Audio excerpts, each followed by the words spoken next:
En los dos episodios anteriores vimos a un padre subir una montaña durante 3 días, en silencio, sosteniendo una orden que no entendía. Al final, Abraham dijo 2 palabras: aquí estoy. Hoy vamos a ver la escena inversa.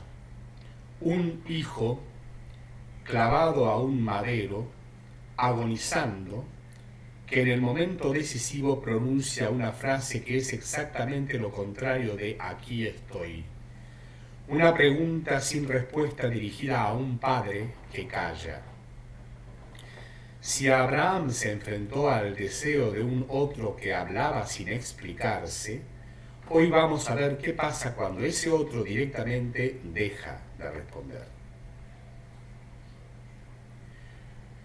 Y a la hora novena, Jesús clamó a gran voz, diciendo: Elí, Elí, lama sabactani, que traducido es: Dios mío, ¿por qué me has abandonado?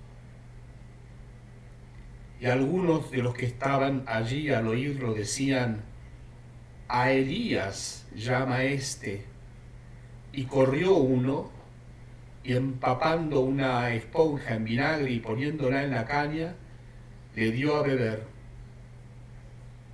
Mas Jesús, clamando otra vez a gran voz, entregó su espíritu. 4 palabras en arameo. Es, según los estudiosos, la única frase de los evangelios que pone en boca de Cristo en su lengua original sin traducir primero. Como si el texto necesitara conservar el sonido exacto de ese grito antes de explicarlo. Y es además una cita. La primera línea del Salmo 22. Cristo no inventa esa pregunta, la toma prestada de otro que ya había gritado siglos antes. Pero acá conviene frenar un segundo, porque hay una tentación demasiado fácil. La lectura tradicional dice: como es la cita del Salmo 22, y ese salmo termina en confianza y alabanza, entonces en realidad Cristo no está desesperado, está rezando, está afirmando su fe hasta el final. Puede ser una lectura teológicamente legítima, pero para los que nos interesa hoy es una salida demasiado cómoda, porque si el grito es en el fondo un acto de fe tranquila, el abandono deja de ser abandono. Y lo que el texto pone en escena, el grito, la agonía, la pregunta sin respuesta que sigue exactamente después, pierde toda su fuerza. Vamos a tomar el grito en serio, en su literalidad más incómoda, como una pregunta real dirigida a un padre que en ese instante no contesta. Slavoj Žižek trabajó este pasaje extensamente, sobre todo en el títere y el enano, y lo que propone ahí es una lectura bastante más radical de la tradicional. Para Žižek, en ese grito no se trata simplemente de que Cristo, como hombre, sienta el dolor humano del abandono, que entre paréntesis es lo que me respondieron a mí cuando yo era chico. Cuando fui en el catecismo, yo tenía, no sé, 8 o 10 años, le pregunté a la catequista por qué decía esa frase justamente. Jesús, si sabía, ya él siendo Dios, todo el plan de Dios, entonces Dios no lo habría abandonado, era parte del plan. Y la catequista no supo qué responderme hasta que al final le dio esta vuelta, la de decir que el hombre, como es carne, sufre, la carne sufre y por eso entonces exclama de esa manera. No, se trata de algo más fuerte. En ese instante se revela que no hay del otro lado una instancia trascendente que esté garantizando que todo esto tiene sentido. No hay nadie manejando los hilos detrás de la escena. En otras palabras, la crucifixión no es la prueba de que Dios existe y calla. Es, para Žižek, el momento en que se muestra que el gran otro Esa instancia que garantiza desde afuera el sentido de lo que nos pasa no estaba ahí, nunca estuvo del todo ahí. Y esto es lo que le interesa particularmente a la lectura psicoanalítica. No es que Dios abandone a Cristo en un momento puntual, es que el lugar mismo del otro, que todo lo sabe, que todo lo sostiene, queda mostrado en su vacío. Acá conviene volver al episodio de Abraham para marcar la diferencia con precisión. Abraham se enfrenta a la pregunta: ¿qué quiere el otro de mí?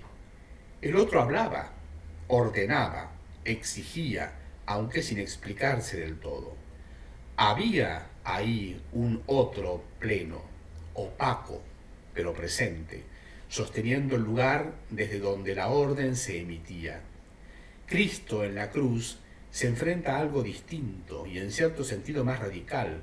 No hay ya una orden que descifrar, hay silencio. El otro no habla.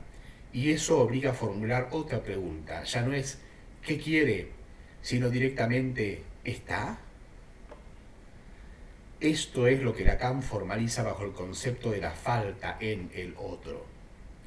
El otro no es una totalidad cerrada que lo sabe y lo puede todo. Está barrado, atravesado por una falta constitutiva. Y hay momentos, la cruz es quizá el más extremo de la cultura occidental, en que esa falta deja de ser un supuesto teórico y se vuelve experiencia desnuda. Fíjense el desplazamiento entre los dos episodios. Abraham, el otro habla y exige, pero no explica. La angustia es la del sentido oculto. Cristo, el otro directamente no responde. La angustia ya no es por un sentido oculto, sino por la posibilidad de que no haya ahí nadie sosteniendo ningún sentido. El texto dice que inmediatamente después del grito, Cristo entregó el Espíritu. No hay una respuesta divina en la escena, no hay una voz que baje del cielo como sí ocurre en esos otros pasajes del Evangelio. Hay grito y después silencio y muerte.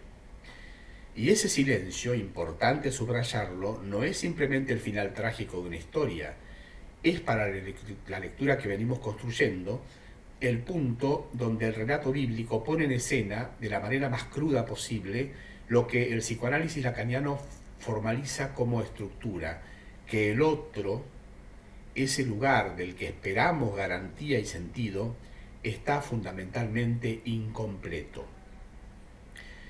No vamos a resolver hoy qué se hace con esa falta. Eso es justamente la pregunta que abre el episodio que viene.